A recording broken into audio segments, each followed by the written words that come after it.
একজন নায়কের সাথে তো আমার একটা সম্পর্ক ছিলই।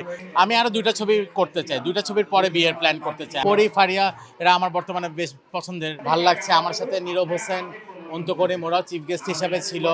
আজকে বৈশাখ উপলক্ষে মূলত তাদের অ্যানুয়াল প্রোগ্রামটা হয়েছে। তো তাদের প্রমোশনাল যে অ্যাক্টিভিটিসগুলো আছে বেশ ভালো হয়। আমার ব্যক্তিগতভাবে আমার ইভেন্টেও তারা সবসময় প্রমোট করে। বাংলাদেশের সব ধরনের ব্র্যান্ডের সাথে তারা কাজ করে। খুব ভালো একটা গ্রুপ।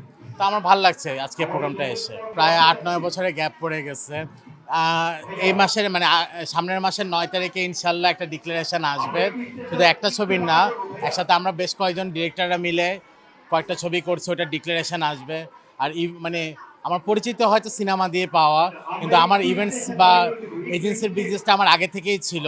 আমার ইভেন্টসের কোম্পানির মাধ্যমে কিন্তু আমার সিনেমার প্রযোজনা করা হয়েছিল।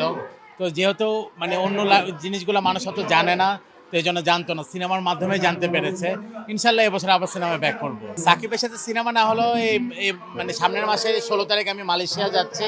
১৭ তারিখ সাকিবের সাথে একটা কাজ আছে, মানে সাকিব ভাইকে নতুন গল্প শোনানোর প্ল্যানিং আছে আমার।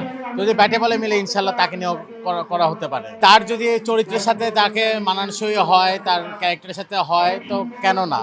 কারণ আমি সবসময় প্রাধান্য দিয়ে আমার গল্পের সাথে যাকে ভালো মানাবে সেটাই আমার অপশন থাকে। মনের দিক দিয়ে তো আমি চিরকুমার আছি। আমরা যদি বইয়ের বিশ্বে দেখি, সালমান খানের বয়স অলমোস্ট 64-3 হয়ে গেছে, বাট উনি এখনও ইয়াং আছে। 18 বছর, 20 বছর, 22 বছরের নায়িকাদের সাথে ছবি করছে। তো সেই তুলনায় আমি অনেক ছোটই আছে, ওনার অর্ধেক বয়সীও না। তো সময় আছে আশা করি। আমি আরও 2টা ছবি করতে চাই। 2টা ছবির পরে বিয়ের প্ল্যান করতে চাই। আমি 2টা ছবি করে দেন ইনশাল্লাহ ডিক্লেয়ার দিব কাকে বিয়ে করব, কবে বিয়ে করব, প্রকাশ্যে এনে করব।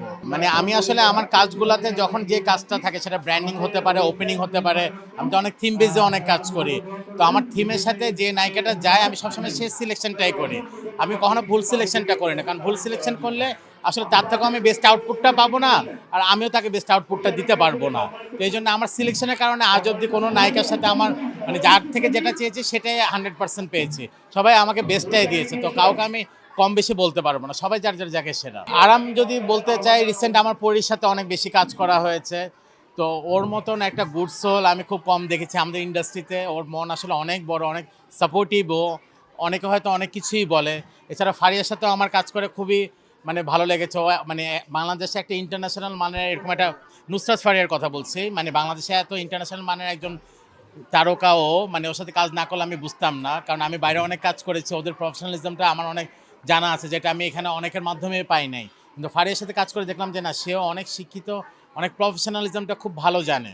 তো ওর সাথেও কাজ করে আমি খুব আরাম পেয়েছি। তো পরি, ফারিয়া এরা আমার বর্তমানে বেশ পছন্দের কাজ করার জন্য। নায়িকা রিলেটেড যেহেতু আমার একটা প্রিভিয়াস হিস্টোরি আছে ব্যক্তিগত জীবনের, সেখানে নায়িকাদের মানে যার যে নায়িকার সাথে কাজ করি না কেন, আমার কাছে ওই নতুন করে মানে নায়িকা ব্যাপারটা ফিল হয় না। কারণ আমার একজন নায়িকার সাথে তো আমার একটা সম্পর্ক ছিলই। তো নায়িকাটা আমার কাছে আর নতুন করে কোনো কিছু ইয়া লাগে না, অর্ডিনারি লাগে। নায়িকার থেকে বেশি তারা আমার বন্ধু হিসাবে বলতে আমি বেশি স্বাচ্ছন্দ্য বোধ করি।